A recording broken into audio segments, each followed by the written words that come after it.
What's up guys? Ito na nga pala yung update sa akin nililistore ng Honda XRM 110. Sobrang tagal na nga guys ng registration natin na to pero tatapusin na natin to. Kung di nyo nga alam guys, may dumating kasi akong bagong bibigyan na busy sa pag-aasikaso kaya sinisigid ko lang guys yung mga oras ko dito. Siya rin itong pakatawa bilang stress reliever ko. Up guys, ngayong araw nga itutuloy na natin yung pagbubuhos ng makina dahil nakompleto na natin yung mga pyesa. Nga pala yung mga rock taste na nireping natin yung nakaraan ay kakabit na natin. Pero bago yan guys, yung magbabait na tayo ng bagong clutch lining. Ay nakabaklas naman na siya guys para isang baklasan na lang. Shoutout nga pala sa pogi kong titong napadaan habang naggagawa tayo sa ato suit ito. Balik na nga tayo dito sa aking ginagawa guys. Naklas ko na nga pala yung primer clutch sa kay clutch housing. So iba naman yung primer clutch guys, di ba lupod kaya lining na ipapalitan ko. Di sa worry pala guys yung mga tritira mga gasket para dire-diretso mamaya pagkakabit natin. At kinalason na yung mga clutch housing guys, ito nga pala yung mga lining nakakabit natin guys. Sa panen nakakabit ko na guys, dito na pinakita.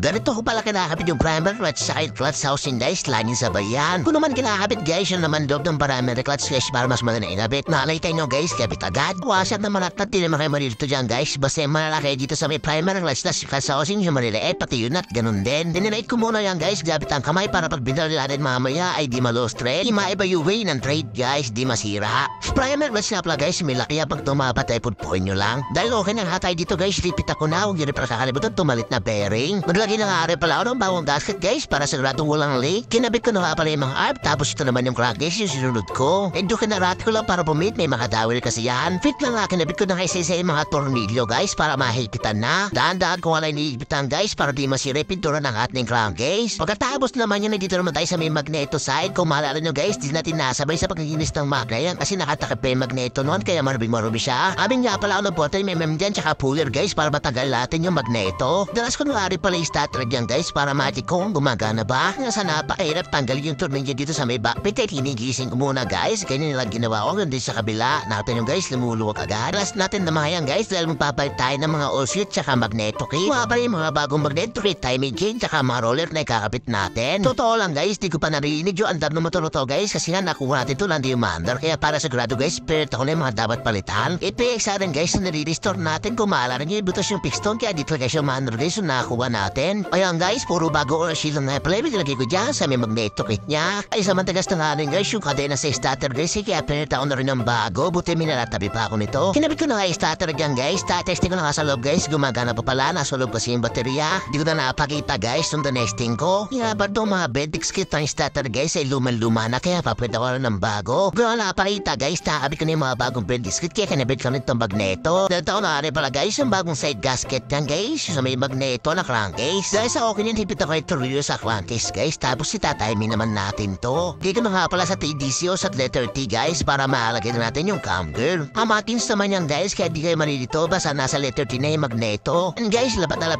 timing guys. Yan yung tinuturo kong Martins. Okay na nga yan. Ipit ako na nga rin pala guys yung turniyo sa cam girl dahil nga nakatiming na guys at naka-class night. Sinunap ko na nga rin pala ito. Di nga pala yung mga oil seal dito sa mga tapit ay perita ko na rin ito ng mga bago para sigurado walang tagas o leak. Pagkakabit ko na mga tapit guys, ipit ako mabuti at ito na nga pala nalabasan guys. Ano buo natin ang makina na XRM 110. Nakapay sa pagbuo dito guys, susunod papaandalin na natin to. Baan nyo na nga rin mga susunod na update guys. Registration project natin na to. Salamat for today's video. Ingat. Alright.